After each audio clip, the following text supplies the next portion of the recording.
実は漫画に登場する制服のデザインにはこんな秘密があるんだよ。Bonjour tout le monde, j'espère que vous allez bien. Bonjour, moi c'est Pendaco Sensei.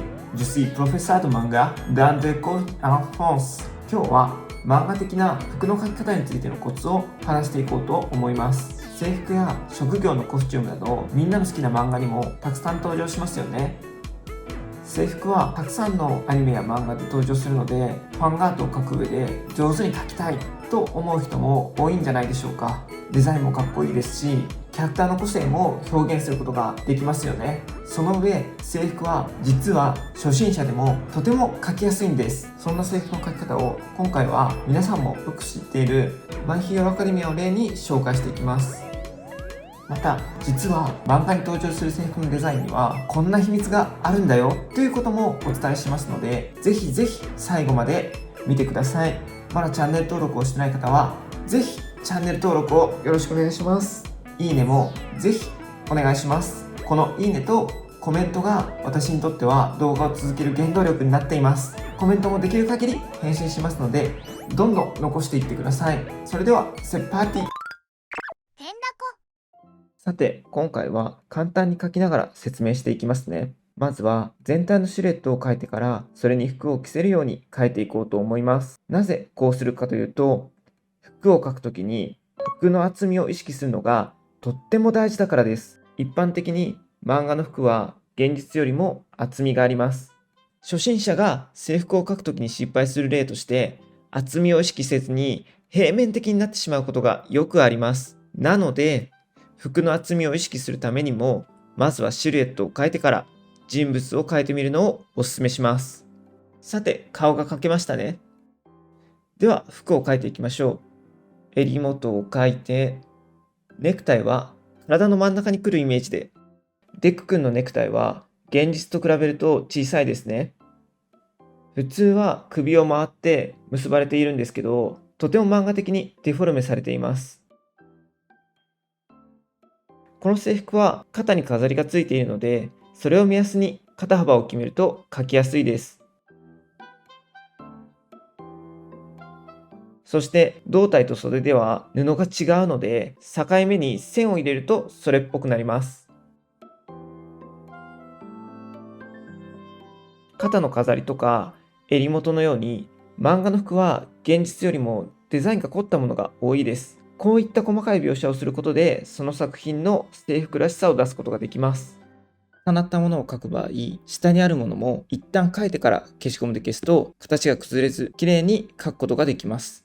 腕ぴったりに描くのではなく、布の厚みを意識して袖を描きましょう。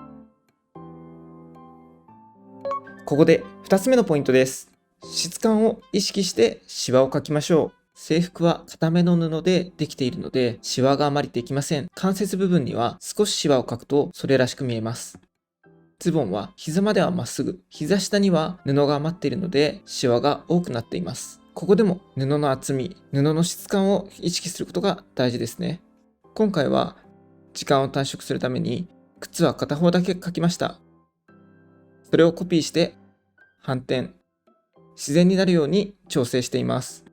さて、ここでズボンに影を入れていきます。真ん中に折り目があるので、それに合わせて線を引いて、ブレザーからの影も意識して黒を塗っていきましょう。光と影が均等になってしまったので、バランスを考えて、もう少し黒を塗り足しましょう。デックンはこんな感じですかね。制服や服を描くときのポイントは、服の厚みを意識する、細かいデザインなどをしっかり描く、布の質感を意識してシワを描くでしたね。こうして制服を見ると布が厚くて生地も硬いので、シワがとっても少ないのがわかりますか？初心者の方にとってはシワの描き方が難しいことも多いと思うのですが、その点制服はシワが少なくとっても描きやすいです。さて、次も同じ点に注意しながらお茶子を描いてみましょう。シルエットを描いて服を着せていきましょう。上着を描くときのコツはデクと変わりありません。シルエットより大きく服の厚みを考えて服を着せてあげます。男女はボディラインが違うので、女性を描く場合は上着の裾がウエストのあたりから広がっていくイメージで描きましょう。この袖は重力で服が下がるべきなので、腕のラインに沿って修正します。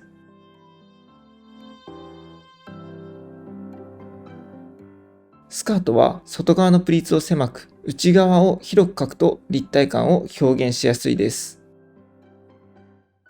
お茶子の靴は女の子の制服でよく合わせているローファーですね。最後にネクタイとベタを縫って完成しました。並べてみましょう。今回はマイヒーローアカデミアの制服を取り上げましたが、どうでしょうか？思ったよりシワが入ってないですよね。ついシワを入れないと描かないとってたくさん入れてしまいがちですが、生地の厚みや質感を考えると実はそんなにシワを入れなくてもいいんですね。さて、ここで中級者以上の方にはぜひ気づいてほしい点があります。この制服のデザインで注目してほしいところ、それは何だと思いますか？実は白黒のバランスなんです。以前の動画でもお話ししましたが、漫画は基本白黒で表現されています。それを踏まえてデックンを見てみましょう。線だけバージョンと白黒バージョンを表示します。髪の毛に黒、ズボンも黒色ですね。あと、ブレザーの襟元や肩、袖口などにも黒がアクセントとして入っています。白と黒のバランスがとてもよく取れていますね。お茶子の方はどうでしょうか？ブレザーは同じですね。お茶子の髪色は白で表現されるので、足元に黒のタイツを使うことで白と黒のバランスをとっています。スカートとタイツは基本黒なんですが、ハイライト部分にトーンを貼っていますね。ポイントで布の質感を意識することが大事だと言いました。ここでハイライトが白だとプラスチックのような質感になってしまいます。ハイライトをトーンで表現することで布の柔らかい質感を表現できます。服や髪色で白黒バランスを取ることでコマの中が寂しくならないように、実は制服はそんなところまで考えてデザインされているんですね。さて、今回はマイヒーローアカデミアのデクとお茶子の制服を描いてみました。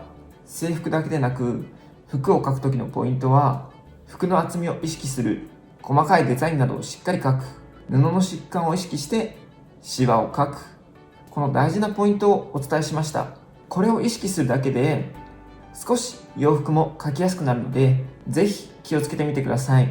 また、自分のキャラクターを作って漫画を描いている人は、服とキャラクターの白黒のバランスについて考えてみてください。少し意識するだけで、あなたのキャラクターがより魅力的なものになりますよ。チャンネル登録、高評価よろしくお願いします。他にも取り上げてほしいテーマがあったら、ぜひコメントしてください。それでは皆さん、また次の動画でお会いしましょう。アビアント。